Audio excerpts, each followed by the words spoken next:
Česká televize uvádí dokumentární film.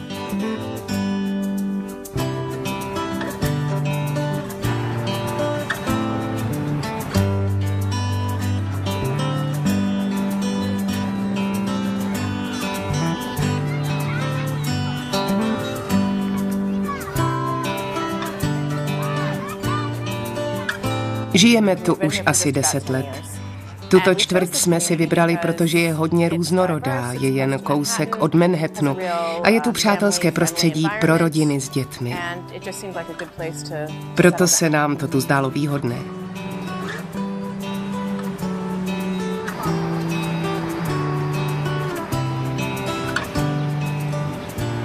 Mobilní telefon jsem si pořídila hlavně kvůli práci, protože všichni říkali, že ho musím mít.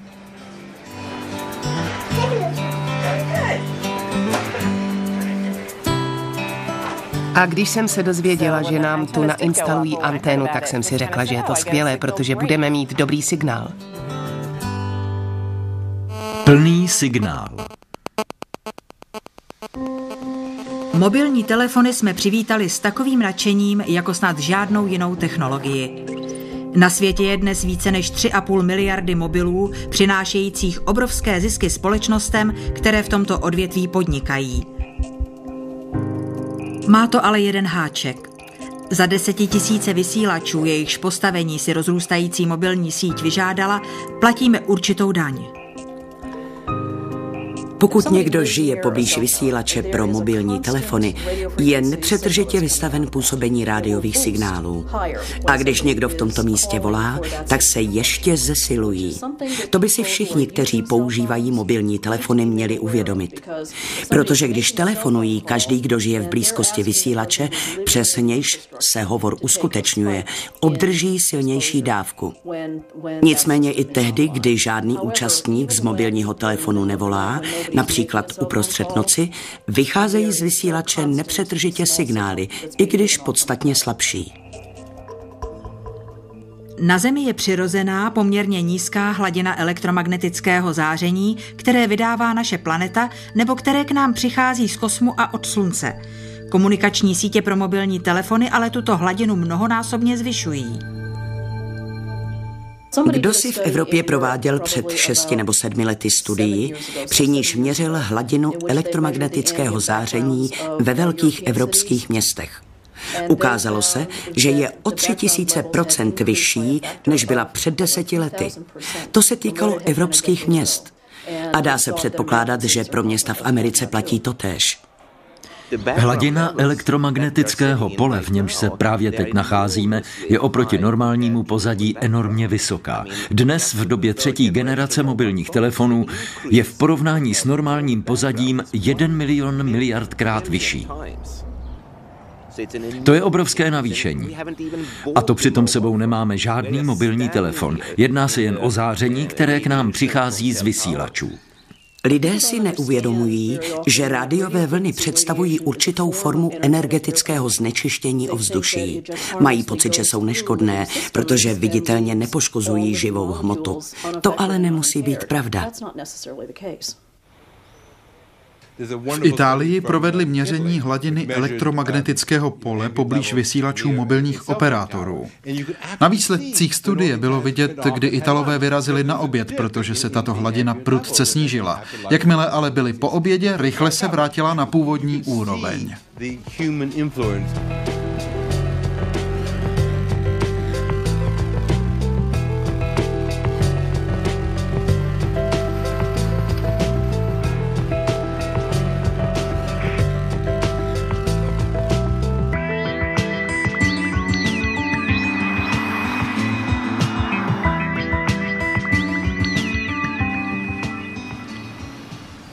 Problém je v tom, že stavíme vysílače uprostřed obytných čtvrtí nebo instalujeme antény na školy a budovy v zalidněných centrech, takže záření jsou vystaveny stovky a tisíce lidí.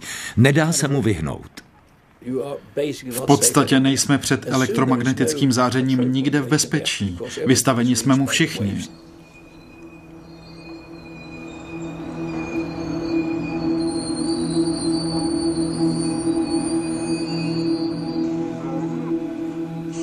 Je to svým způsobem největší přírodovědecký pokus v dějinách.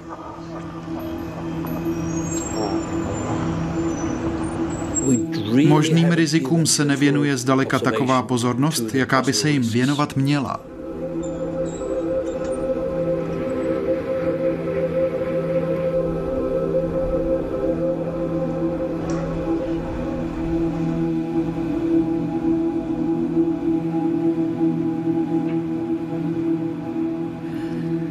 Existuje asi 13 studií, během nichž bylo zaznamenáno poškození DNA frekvencemi mobilních sítí, a to jednovláknové i dvouvláknové.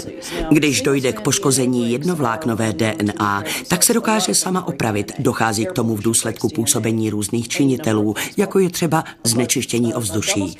Dvouvláknová DNA se ale sama opravit nedokáže, což může vést ke genovým mutacím.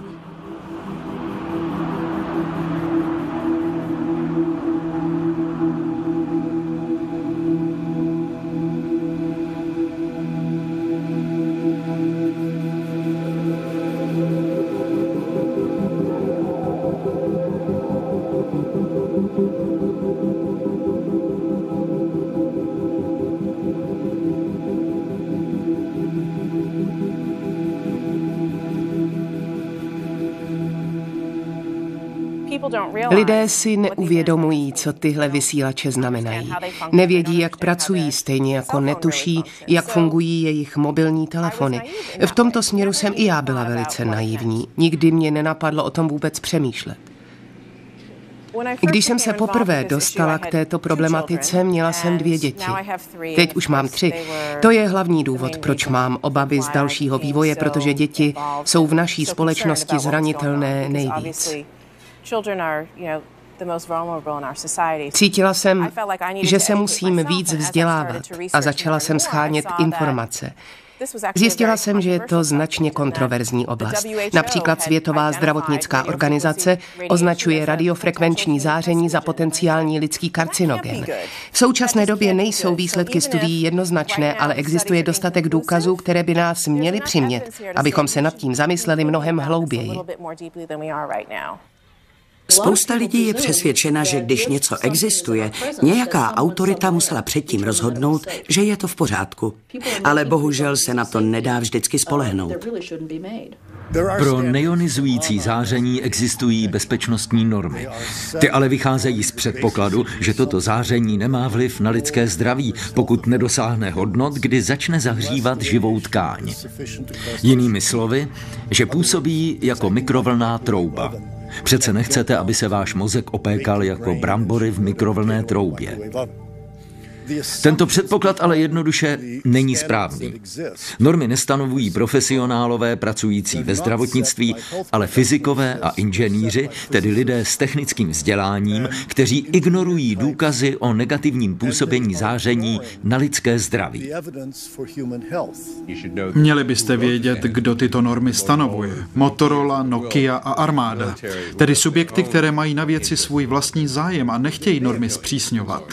Chtějí, aby byly co nejměkčí.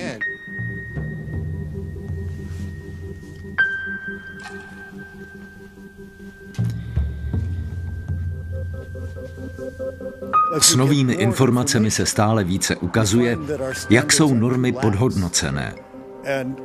A když neexistují pořádné normy chránící lidské zdraví, výrobci a provozovatelé mobilních sítí nejsou nuceni hledat cesty, abychom mohli využívat bezdrátovou komunikaci bezpečně.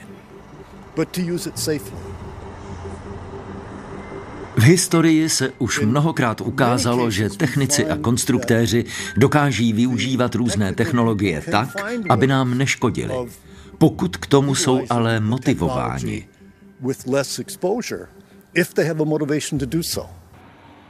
Protože hlavní motivací je však zisk a nikoli zdraví, instalují se stále nové vysílače a antény.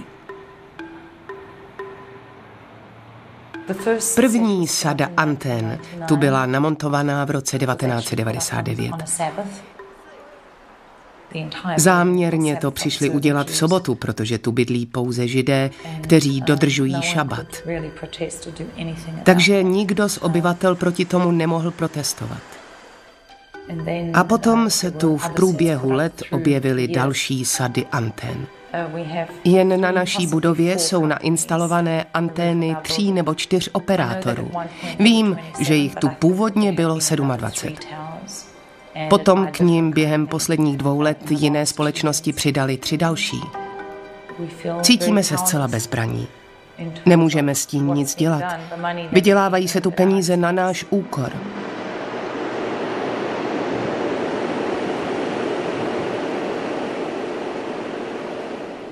Tyto prostory jsme koupili před 2 lety.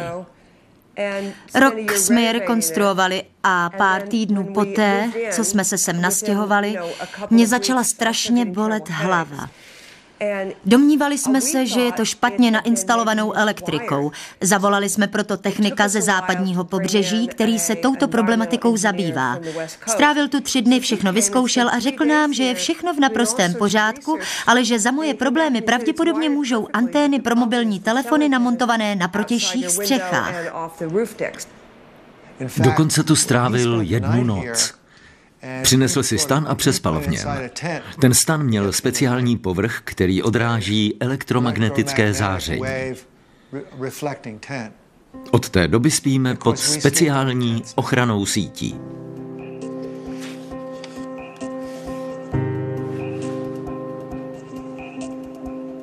Je legrační, že od doby, co jsme si stěžovali a poslali jim dopis, jsou 2 antény natočené jiným směrem. Dalších 4, 5, 6, 7, 8, 9, 10, 11, 12, 13, 14 je na těchto 2 stranách a na severní a západní je, nevím to přesně, ale asi 10 dalších.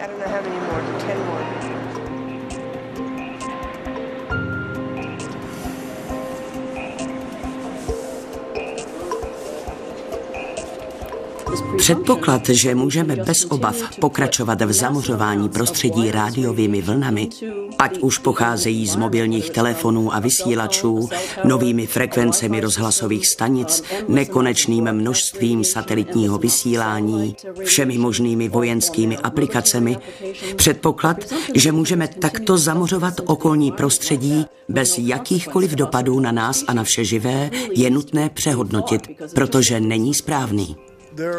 Existuje velké množství vědecké literatury, která popisuje, jak to mění chování, jak to narušuje schopnost učit se a pamatovat si.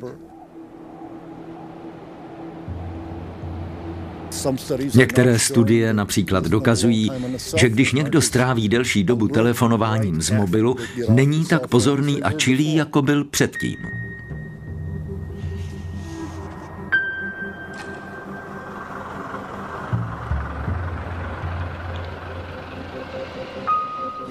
Bylo zaznamenáno zřetelné zhoršení situace, zvláště po roce 1997, kdy se na trh dostala 2. generace mobilních telefonů GSM systém a od té doby jsme svědky zřetelného zhoršení zdravotního stavu populace. Většina z nás žije s mobilním telefonem nebo v blízkosti vysílače celé roky, aniž bychom si čehokoliv všimli. Někteří jedinci jsou ale citlivější.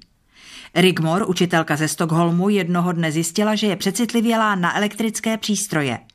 Předtím navštěvovala různé lékaře, dokonce i psychology. Nikdo ale nedokázal její potíže vysvětlit. Až jí pomohl stanovit diagnózu jeden přítel, technik. Zjistil, že Rigmor je přecitlivělá na elektromagnetické pole. Když si udělala v této oblasti malý průzkum, dospěla k závěru, že musí ve své domácnosti provést ochranná opatření. Nechala předělat elektroinstalaci, zakryla elektrické přístroje a před okna nechala natáhnout speciální sítě. Bylo to účinné, ale jen po určitou dobu. V roce 1995 jsem už neměla žádné potíže. Všechno se ale vrátilo zpátky v roce 1997, kdy tu zavedli mobilní telefony. Podobně jako u jiných alergií, kdy někteří lidé nesnesou jednu kytku a další zase jinou, jsou i mezi pacienty přecitlivělými na elektromagnetické pole jedinci vnímaví na různé frekvence. V roce 1994 jsme prováděli dvojitý slepý pokus s pacienty přecitlivělými na elektromagnetické pole. Byla to první studie, která se zaměřila i na mobilní telefony. Mezi pokusnými osobami byla jedna, která byla schopná na 100% poznat, jestli je někde mobilní telefon nebo ne. Když hovoříme o pacientech přecitlivělých na elektromagnetické pole, je nutné si uvědomit, že to může postihnout každého. Zdá se, že tito lidé nejsou ničím výjimeční. Když se tato problematika zkoumala v několika zemích, ukázalo se, že se to týká 2 až 6% z celé populace. V zemích, jako jsou Spojené státy, může být přecitlivělých na elektromagnetické pole 10 až 15 milionů lidí. Například zde ve Švédsku, které má 9 milionů obyvatel, se toto číslo odhaduje na 250 000 osob. Z toho má podle mě takových 500 skutečně velké potíže a pár z nich z toho důvodu dokonce žije někde v lese. To pochopitelně zásadním způsobem mění jejich životy. Když se tu objevily mobilní telefony a bezdrátový internet, byla jsem vystavena záření nepřetržitě. Jediné místo, kde jsem v bezpečí, je můj domov, který je proti záření chráněn. Proto musím zůstat už asi napořád doma. Naštěstí k nám chodí hodně přátel, já k nim ale nemůžu. Po 10 až 15 minutách telefonování mi zčervenala kůže na straně těla, na které jsem držel mobil. Když jsem poblíž někoho, kdo telefonuje z mobilu, mám najednou příznaky chřipky. Bolí mě celé tělo, mám pocit, že mám horečku, i když ve skutečnosti žádnou nemám. A bolí mě hlava a v krku. Palčivá bolest procházející celým tělem je nesnesitelná. Kdyby to šlo, tak se odstěhuju. Když jedu ve špičce autobusem nebo metrem, nemůžu si udržet od telefonujících lidí potřebný odstup. Vadí mi také vysílače ve městě. Některé autobusové zastávky jsou u nich tak blízko, že tam nemůžu vystoupit.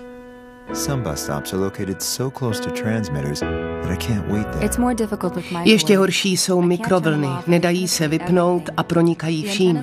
Vysílají je vysílače podél cest, takže nemůžu nikam jezdit. Dostávám křeče a pálí mě obličej. Před očima se mi objevují tmavé skvrny. Také mi vadí mobilní telefony, které používá spousta lidí. Když si lidé na celém světě stěžují na stejné potíže, je nutné teorii, podle níž se nic takového nemůže stát, odmítnout a vzít na vědomí, že je to realita. Všichni tito lidé přece nejsou blázni. Když hovoří o těchto negativních účincích, jedná se zřejmě o skutečné fyziologické reakce. Když nějaká návštěva zapomene vypnout mobil, okamžitě vážně onemocním. Po 2 hodinách se cítím nemocná a za 4 hodiny nemůžu ani mluvit.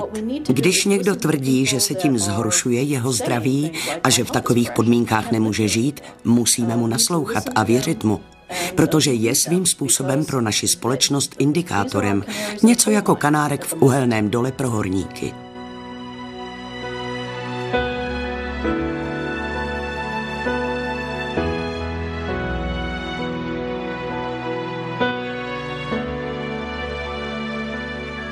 Lidé trpící přecitlivělostí na elektromagnetické pole zřejmě reagují na zamoření prostředí, které my nevnímáme.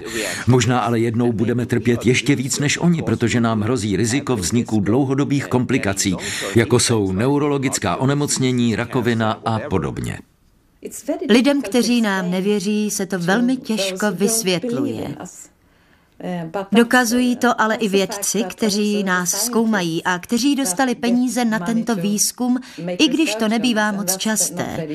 Tito vědci škodlivost záření prokázali třeba na buňkách. A buňky si přece nic vymýšlet nemohou. Na psychické procesy přece nemají vliv. Já jsem neurochirurg a s lidmi samozřejmě pracuji každý den.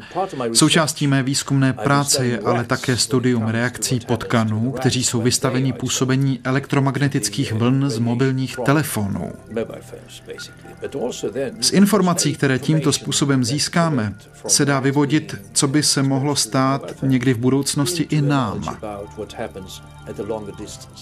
Podařilo se nám například zjistit, že když jsou tato zvířata vystavena rádiovým vlnám z mobilního telefonu po dobu 2 hodin, 28 až 50 dnů poté u nich nacházíme poškození až 2% nervových buněk, a to jak v oblastech zodpovědných za paměť, tak v oblastech zodpovědných za vyšší myšlení. To jsou výsledky, které by nás měly vést k opatrnosti. Řada studií, jejichž autoři používali nízké hladiny záření, takové, jaké jsme vystaveni třeba teď, když děláme tento rozhovor, potvrdila, že má výrazné dopady na biologické systémy. Hovoříme o nepřetržitém vystavování celého lidského těla, protože elektromagnetickému záření z vysílačů nikdy neunikneme. Podle výsledků studií se zdá, že náš imunitní systém je schopen ho po určitou dobu tolerovat. Po nějaké době ale dojde k jeho oslabení a potom záření může poškodit buňky na hlubší úrovni. Otázkou je, co se stane potom. Jak to ovlivní imunitní systém? Jak to ovlivní DNA? Krátkodobou paměť, schopnost koncentrace, kvalitu spánku, plodnost a tak dále. Lidé si stěžují na točení hlavy, neschopnost se soustředit, narušení menstruačního cyklu. Vím o 2 ženách, které mají velké potíže s otěhotněním. Jedna z nich zaznamenala velkou změnu poté, kdy namontovali ty antény. Problémem samozřejmě je, že nevidíme nikoho, kdo by padl mrtvý na ulici. U nás ve Švédsku si více než 1/3 lidí stěžuje na potíže týkající se spánku. Právě spánek je jednou z těch subjektivních oblastí, na které mají různé druhy elektromagnetického záření značný vliv. Každý z nás má jinou geneticky danou odolnost vůči působení okolního prostředí. Jeden člověk může kouřit 20 let 2 krabičky cigaret denně a žádnou rakovinu plic nedostane. Jinému stačí 5 cigaret týdně a v důsledku působení tabáku rakovinou onemocní. Nejedná se tedy jen o působení vnějších faktorů, ale také o individuální vnímavost. Na úrovni populace ale už nyní máme poznatky, které s velkou pravděpodobností naznačují, že celkové zdravotní riziko pro společnost se zvyšuje s intenzitou a dobou záření.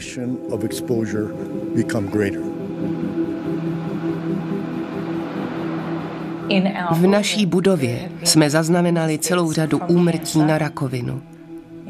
Samozřejmě se z toho nedá vyvozovat, že za to můžou jen antény. Ale je fakt, že na toto onemocnění tu od 90. let zemřelo velké množství lidí. Nárůst těchto případů je ale pozvolný, nenápadný. To není tak, že se někde něco objeví a najednou všichni něco pocítí. Poznáte to až po určité době.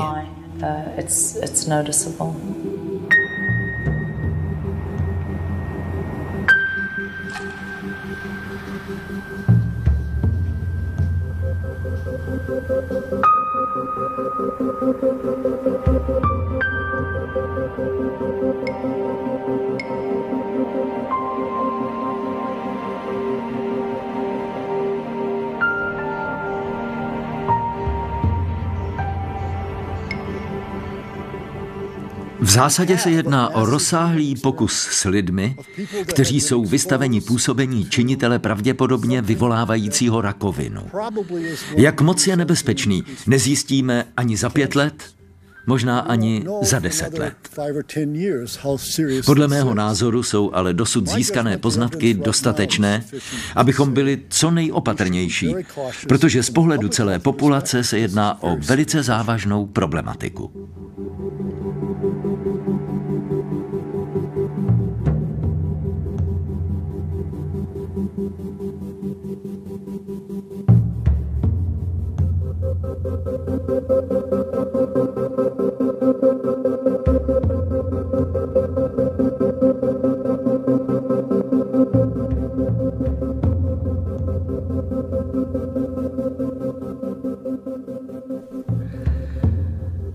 U civilní mobilní sítě nebyl k dispozici dostatečně dlouhý čas, aby pokryl dobu latence neboli bezpříznakového období. Ta u mozkových nádorů nebo rakoviny obecně trvá přinejmenším 10 let a tuto technologii využíváme teprve posledních 10, maximálně 15 let. Přesto ale vidíme vzestup počtu případů mozkových nádorů. Vidíme vzestup u Alzheimerovy choroby.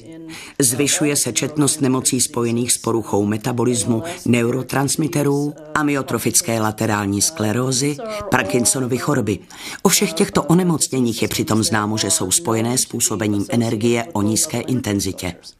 Když slyším, že americká onkologická společnost prohlašuje, že nejméně příštích 10 let to nevyvolá žádné potíže, tak musím říct, že jsou úplně vedle. Stačí se například podívat na problematiku kouření. Když budete 10 let sledovat kuřáky, nezjistíte ve výskytu rakoviny plic žádné statisticky významné zvýšení. Totéž platí pro azbest. Přitom všichni víme, že je to velice silný karcinogen, který už zahubil 100 000 lidí. Když ale budete sledovat osoby vystavené azbestu, nenajdete u nich žádné statisticky významné zvýšení výskytu mezoteliomů neboli nádorů pohrudnice. Musíte čekat minimálně 15 až 20 let, abyste viděli skutečné dopady. Největší starosti nám dělá větší zranitelnost dětí. Přicházejí stále další a další výsledky, zejména ze skandinávských studií, které ukazují, že když děti začnou používat mobilní telefon před 20. rokem, mají 5krát větší pravděpodobnost, že onemocní rakovinou mozku, než když ho začnou používat až po 30. Také lidé, kteří začali používat mobilní telefon mezi 20. a 30. rokem, mají větší šanci onemocnět rakovinou mozku než ti, kteří ho začali používat až po 30. Není žádný důvod, aby děti byly na telefonu celý den. Za to je mnoho důvodů, aby na něm nebyly. Každopádně jsou pro ně mnohem nebezpečnější než pro dospělé. Elektromagnetické pole neprochází jen těmi, kteří drží mobil u ucha, ale i lidmi v jejich blízkosti. Když má otec v kapse mobilní telefon a jeho syn jde 20 cm vedle něj, tak záření, které z mobilu vychází, proniká také do jeho mozku. Stačí 1 minuta, po kterou je dítě vystavené poli o velmi nízké intenzitě a elektrická aktivita jeho mozku se změní na víc než celou hodinu. Podle mého názoru je velice nebezpečné, když necháváme tolik mladých lidí, aby používali mobilní telefon jako základní komunikační prostředek místo obyčejného telefonu. Telekomunikace se ale snaží prosazovat bezdrátovou síť, protože na ní musí vynakládat mnohem menší prostředky, proto se snaží vést vývoj tímto směrem. Když začnete v útlém věku a každý den strávíte na mobilu několik hodin, může se stát, že ve středním věku už budou rezervy vašeho mozku vyčerpané a autoimunitní a neurodegenerativní choroby propuknou mnohem dřív než normálně.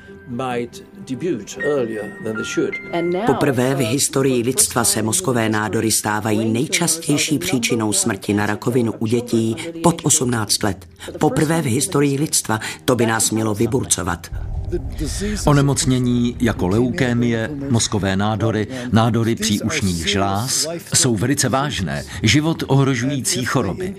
A když se jejich počet zvyšuje především při expozici v dětském věku a mladistvých nebo mladších dospělých, jsou to obrovské ztráty, které postihují i mladé lidi a nejen seniory.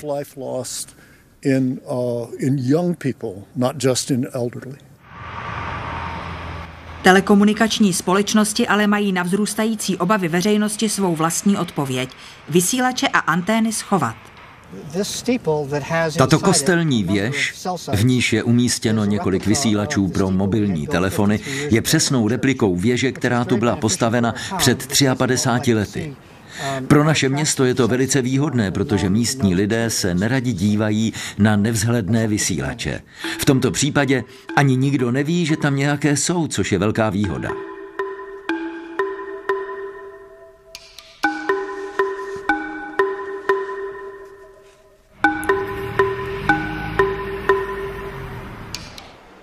V této oblasti, která je součástí velké městské aglomerace, byla místa, která nebyla pokryta žádným mobilním operátorem.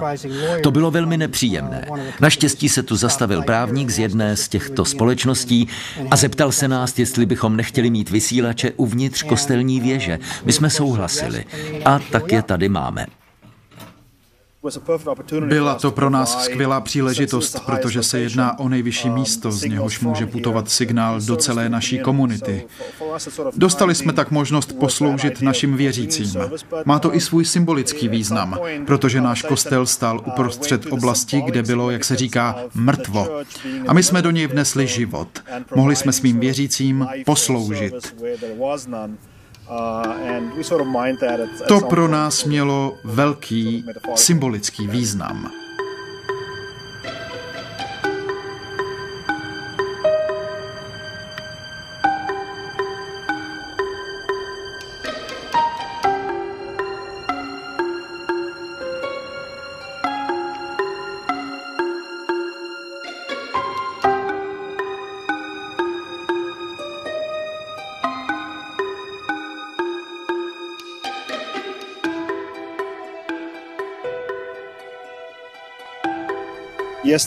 Ano, existují určité pochybnosti ohledně radiace a podobných věcí.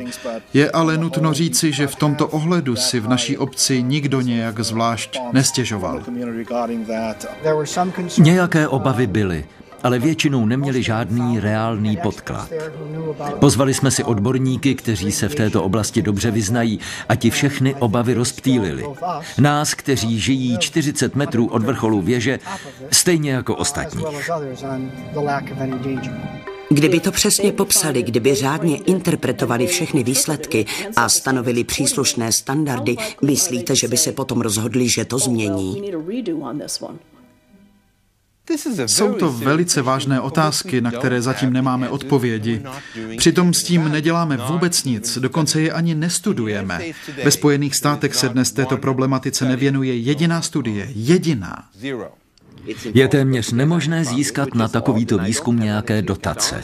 Je nutné se ptát politiků, finančníků, představitelů průmyslu a dalších podobných institucí, proč nechtějí, aby vědci, jako jsem já, jednoznačně prokázali, že je to bezpečné. Přitom říkají, že to bezpečné je. Nebezpečné je to zkoumat. Společnosti podnikající v oblasti mobilních telefonů klamou americkou veřejnost. Když se podíváte zpátky do minulosti, a mně můžete věřit, protože jsem to celou dobu sledoval, v roce 1993 slíbili Američanům, že vynaloží $25 milionů na výzkum, který měl zjistit, jestli s tím nejsou spojena nějaká rizika. 6 nebo 7 let klamali veřejnost. A kolem roku 2000 neměli stále žádné výsledky. Když se ponoříte do historie vědy, zjistíte, že v mnoha případech, v mnoha oblastech, v mnoha zemích se do podobných případů nakonec vložili představitelé průmyslu. Nejsmutnějším případem byl v tomto směru skandál s cigaretami. Americký úřad pro ochranu životního prostředí míval nejlepší výzkumné laboratoře na světě. Byly dobře finančně zajištěné, pracovali v nich špičkoví vědci, velmi schopní, kompetentní lidé. Tento úřad přišel o téměř všechny prostředky určené na výzkum právě v době, kdy byl ve Spojených státech schválen nový zákon o telekomunikacích.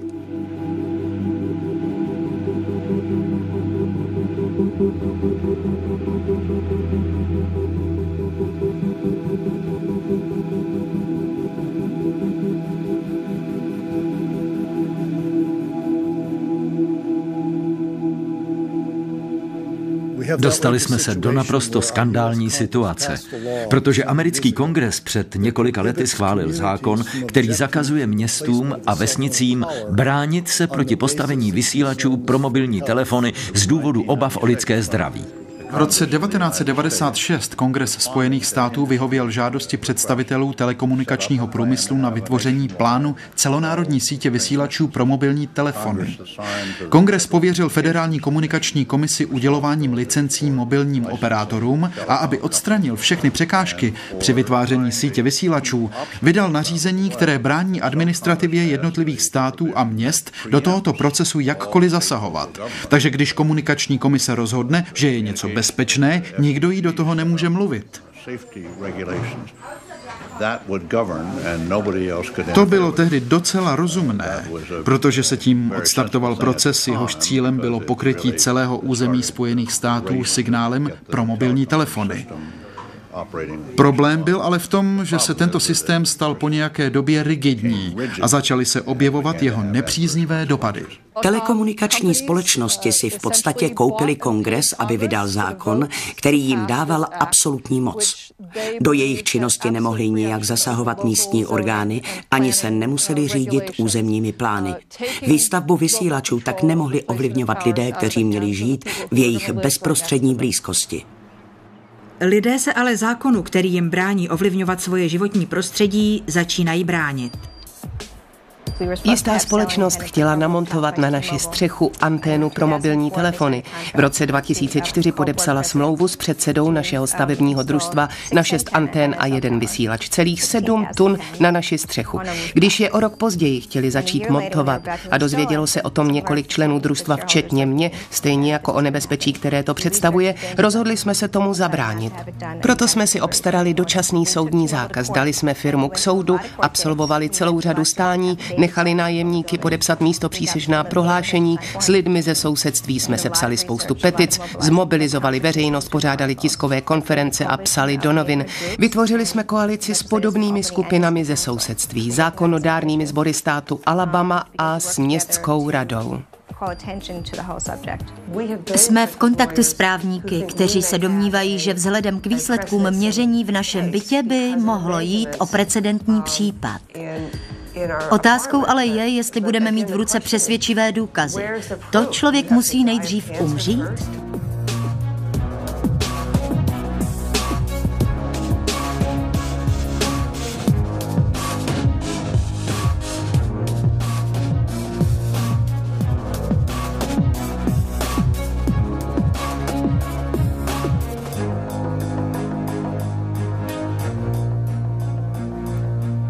V New Yorku jsme proti tomu začali bojovat před 5-6 lety, kdy ještě skoro nikdo nevěděl, na co ty konstrukce jsou. Teď se tyčí prakticky vedle každého okna a nikdo jejich rozmísťování nereguluje. Je to horší než kdekoliv jinde na světě. Prosadil jsem zákon, který nutí město, aby mělo o vysílačích přehled. Pokoušel jsem se prosadit i další zákony, ale společnosti, které na mobilech vydělávají miliardy, je zablokovaly. Naše vláda je chrání. Na licencích na jednotlivé vlnové délky vláda vydělává spoustu peněz. Telekomunikační společnosti zase vydělávají spoustu peněz na držitelích mobilních telefonů, kteří jim platí měsíční poplatky. V současné době se hlavně snaží přesvědčit představitele menších komunit, aby mohli instalovat vysílače na jejich pozemcích. Pro malé komunity je to velice lákavé, protože za pronájem svého pozemku budou dlouhou dobu dostávat slušné peníze. 2-3 tisíce dolarů, 5 tisíc dolarů každý měsíc, to není málo. Které malé město, který církevní sbor, který vlastník nemovitostí, odolá takové nabídce? Majitelé nemovitostí na tom vydělávají tisíce dolarů měsíčně. Společnosti na tom vydělávají miliardy. Točí se zde spousta peněz, které je pak možné darovat na volební kampaně. Proto si všichni mohou dávat antény, kam se jim zachce. Měla by existovat možnost ovlivňovat výběr místa, na která se antény instalují. Je jich zbytečně mnoho. Mobilní operátory by mělo být možné přinutit, aby v tomto směru spolupracovali. Samozřejmě je jasné, že spolu soutěží, musí mít svůj zisk, musíme si však vynutit takovou politiku, která by měla na zřeteli i veřejný zájem. Musí se zhodnotit vliv všech antén a vysílačů na životní prostředí. Jak vidíte, jsou za mnou, jsou přede mnou, jsou v téhle ulici, jsou všude. Lidé ani netuší, jak moc jsou rozšířené. Jejich signály jsou všude a dostihnou nás i v našich domovech, kde si myslíme, že jsme v bezpečí. Máme absolutní nárok se cítit ve svých domovech bezpečně, ale díky telekomunikačnímu zákonu a neexistenci norem v nich v bezpečí nejsme. O nebezpečnosti azbestu nebo olova také nikdo dřív nevěděl. Jde nám pouze o to, abychom vysílače regulovali do doby, než bude jistota, že jsou neškodné. Chci prosadit zákon, který bude nutit telekomunikační společnosti, aby prokázali, že dané místo opravdu potřebují a nedávali tam anténu jen proto, aby ji tam nedala konkurence. Proč by je nemohli dávat na komerční budovy nebo továrny místo vedle vašeho okna? Bojuju o to už 5 let, aby nebyli na ulicích, aby nemířili lidem přímo do ložnic. Někteří se kvůli tomu dokonce stěhují. Ale stejně nikdy nevíte, jestli naproti vám zase někdo nenainstaluje další anténu. Řešením není stěhování lidí na jiná místa, protože anténám a vysílačům nikde neuniknete, jsou všude. Jediným řešením je politika vycházející ze zákonů, jejíž cílem bude chránit veřejnost. Mobilní operátoři mají smlouvy s vlastníky nemovitostí na 20 až 30 let a vlastníci je nemohou vypovědět. Mnoho z nich mi říkalo, že by to nikdy neudělali, kdyby věděli, jaká to přináší rizika. Ale nemohou se z jednostranně výhodných smluv vyvázat a nemají ani dost peněz na právníky. Dali jsme to k soudu, abychom získali dočasný zákaz. Udělali jsme to celkem 3krát. Druhá soudkyně požadovala všechny informace, které před námi operátor zatajil. Toho natolik vyděsilo, že věc předali apelačnímu soudu. Tento ale zase vrátil soudkyni, takže jsme ve slepé uličce. Ta firma dělá mrtvého brouka. Stále se soudíme. Naše žaloba je založená na tom, že neudali správnou velikost antény. Dina Jägerová, matka 2 dětí, se dozvěděla, že firma Verizon chce necelých 360 metrů od jejího domova instalovat vysílač pro mobilní telefony vysoký 50 metrů. Obávala se o zdraví své rodiny, ale věděla, že se svými obavami u soudu neuspěje. Rozhodla se proto, že stavbu napadne na základě zákona o ochraně migrujících ptáků, protože na její pozemky pravidelně přilétají ptáci vzácných a chráněných druhů. Je absurdní, že musíme jako důvod uvádět ochranu vzácného ptactva, ale jak často říkám, ptáci nemají vlastní lobbysty. Je to ale skulinka v zákoně, která nám umožňuje dostat tento případ k nejvyššímu soudu. Nechce se nám věřit, že už nikdy nebudeme moci argumentovat obavami o zdraví lidí. K jeho poškození dochází v důsledku neschopnosti Federální komunikační komise vydat normy, které se nebudou týkat jen termálního účinku záření. Proto se snažíme čas od času dostat tyto případy k federálnímu soudu. I když boj proti mobilním operátorům není jednoduchý, vlastníci jedné budovy v Brooklynu po 3 letech dokázali, že takový boj nemusí být předem prohraný. V podstatě jsme tu velkou firmu porazili, rozhodli se odejít a ještě nám podepsali, že se nevrátí a že nás to nebude stát žádné peníze. Obyvatelé Spojených států nejsou jediní, kdo bojuje za regulaci antén a vysílačů mobilních operátorů. Obyvatelé velkoměst i vesnic se dozvídají o jejich nebezpečí pro zdraví a protestují proti jejich výstavbě. 4. září 2008 Evropský parlament odhlasoval velkou většinou celkovou revizi norem, které mají za úkol hlídat vystavování lidí elektromagnetickému poli, protože normy jsou zastaralé a potřebují předělat. Je to celosvětový problém. Možná ještě horší než u nás je to v rozvojových zemích, protože mnohé z nich nemají zavedené telefonní linky. Je to příliš drahé a nesnadné, zvláště v době, kdy je tak jednoduché používat mobily. V Isifii, arabské vesnici v severním Izraeli, vyvolalo velké množství antén a odmítnutí požadavků místních obyvatel, kteří chtěli po vládě, aby je odstranila, značnou nespokojenost. Celá situace se vyhrotila 14. března roku 2000, kdy na místo dorazili technici jedné telekomunikační společnosti. Několik mladíků zahlédlo techniky, jak vykládají zařízení, které mělo zvýšit výkon vysílače na střeše této budovy. Na místě se za chvíli shromáždily stovky rozhořčených obyvatel. Nakonec jsme se rozhodli, že když nás neochrání zákon, odstraníme vysílače sami.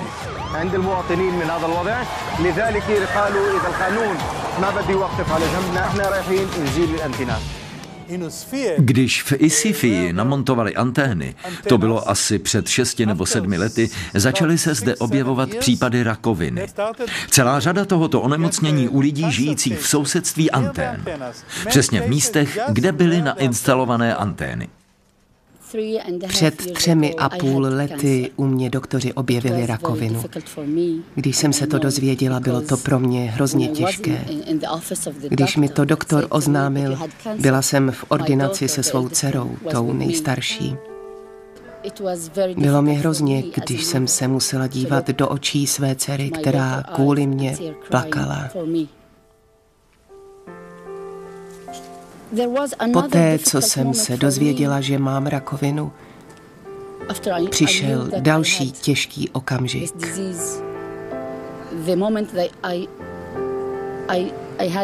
Musela jsem to říct rodičům.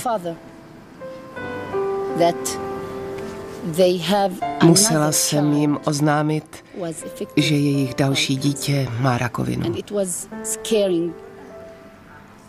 Byla jsem kvůli tomu strašně rozrušená. Pořád jsem nevěděla,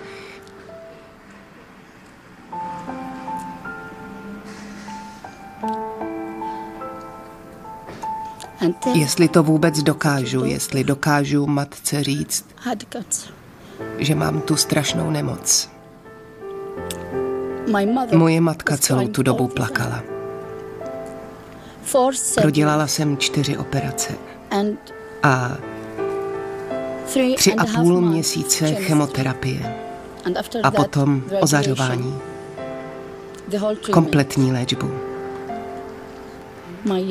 Mému nejmladšímu dítěti byly jen 3 roky. Bylo to pro mě moc těžké, protože se mi pořád honilo hlavou, že umřu a nechám ho tu samotného. Po roce 1995 došlo v Isifii ke zvýšení počtu případů rakoviny, stejně jako některých dalších onemocnění. Zvýšil se i počet úmrtí a lidé měli obavy chodit k doktorovi na vyšetření krve, protože měli strach, že by jim mohl objevit rakovinu.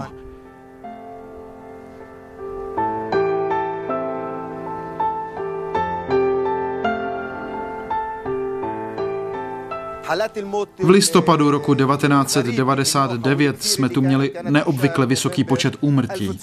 Za jediný měsíc zemřelo na rakovinu 15 lidí, včetně mého bratra.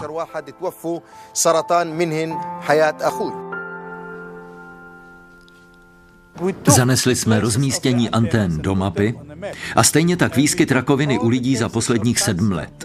Získali jsme obrázek, který velice názorně ukazoval, jak onemocnění rakovinou souvisí s anténami. Protože tam, kde někdo zemřel na rakovinu, byla vždy i nějaká anténa. Bylo zřetelně vidět, jak to spolu souvisí.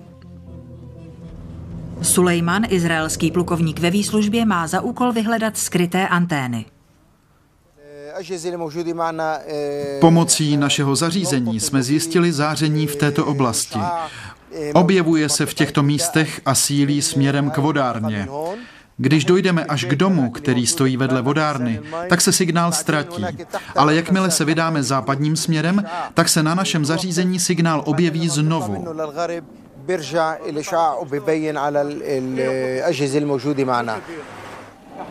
Čím jsme u tohoto domu blíž, tím je signál silnější. To znamená, že tento dům bude zdrojem záření a někde na něm bude namontovaná anténa. Místní předáci drůzů, křesťanů a muslimů dokonce vydali společné prohlášení, podle něhož je instalace antén pro mobilní telefony svatokrádež. Bylo to velice účinné, zvláště u těch, kteří nevěděli, že mají antény, nebo o kterých jsme my nevěděli, že mají antény. Před 2 měsíci se nám podařilo najít a odstranit jednu anténu ještě dřív, než byla uvedena do provozu. Byla instalovaná na domě, který se nachází mezi naší a sousední vesnicí. Když jsme přišli na místo, zjistili jsme, že ji namontovali přímo před ložnicí, v které spali děti majitele domu. Toho asi vůbec nenapadlo, že by mohli onemocnět. Jsem si jistý, že už se nemohl dočkat 1,5 tisíce nebo $2,000, které mu měli platit. Operátoři často využívají neutěšené ekonomické situace, v které se dnes nacházíme. V naší vesnici už žádné antény nejsou a přesto tu dál normálně žijeme. Antény nejsou pro náš život nezbytné. To není jako mléko pro kojence. Lidé jsou teď spokojení, antény nepotřebují. Mohlo by to být docela snadné, pokud se lidé dohodnou, že nebudou používat mobilní telefony, Nebudou potřebovat vysílače. Pak by mohly vzniknout regiony bez antén a vysílačů. Každý, kdo se tam bude chtít přestěhovat, musí ale souhlasit, že nebude používat mobilní telefon a vystačí s tím starým, obyčejným. Tečka. Lidé by měli možnost výběru, jenže oni milují svoje mobily a nenávidí vysílače. Nechtějí žít bez mobilních telefonů, ale nechtějí antény. Když nebudou používat mobily, nebudou potřebovat vysílače. Určitě by nám neprospělo, kdybychom tvrdili, že všechny moderní technologie jsou špatné. Nikdo nic takového nechce. Nechtěla bych žít ve světě, ve kterém není žádné rádio a televize nebo elektřina. Důležité ale je, abychom víc přemýšleli, když něco kupujeme. Jak dlouho to budeme používat, jakou elektroinstalaci si zavedeme, jakou infrastrukturu budeme používat. Existují mnohem bezpečnější infrastruktury než ty, které používáme nyní. Já jsem se svého mobilního telefonu vzdala, nemyslím si ale, že se ho musí vzdát každý, nechci nikomu nic vnucovat. Mě spíš znepokojuje, kde se instalují antény, jak jsou blízko obydlí, ve kterých lidé žijí, jak mobilní operátoři plánují jejich rozmístění, protože v tomto směru chybí jakákoliv koordinace. Neexistuje žádná komunální politika, která by se touto otázkou zabývala. Operátoři si v podstatě dělají, co chtějí. Lidé potřebují mobilní telefony, ale vysílače nemusí stát v takových místech, kde škodí zdraví. Podle mého názoru sedíme na časované bombě. Neděláme to, co bychom měli. Nikdo lidem neradí, jak by mohli snížit zátěž, které jsou vystaveni. Nikdo je nevybízí, aby si uvědomili nebezpečí, které jim hrozí. Upřímně doufám, že situace není tak špatná, jak se domnívám. Ale mým úkolem jako pracovníka působícího ve veřejném zdravotnictví je udělat vše, abych zabránil vzniku onemocnění. Nečekat, až se u někoho vyvine nádor mozku a teprve potom se ho snažit léčit. Myslím, že důkazy, které už dnes máme v rukou, by měly přinutit veřejnost, politiky a výrobce, aby si uvědomili, že musíme urychleně hledat způsoby snižování zátěže obyvatel elektromagnetickým zářením. Každý potřebuje mobilní telefon. Mnozí ho doslova milují. Jsou velmi užitečné, zachránili spoustě lidí život, třeba při zemětřesení, před zločinci a tak dále. Zachránili spousty životů. Dodnes ale nevíme, kolik lidí zase o život připravili. Na českém znění spolupracovali Renata Jarošová, Ivan Kušjak, Renata Wolfová, Valerie Zavacká, Irena Hrubá, Vladimír Kudla, Vilém Udatný, Zdeněk Hrubý, Blanka Čejková, Zuzana Trimlová, Ivan Vaňous, Dušan Jurčík, Václav Kvasnička, Vladimír Tišnovský a Jana Hrušková. Česká televize 2012.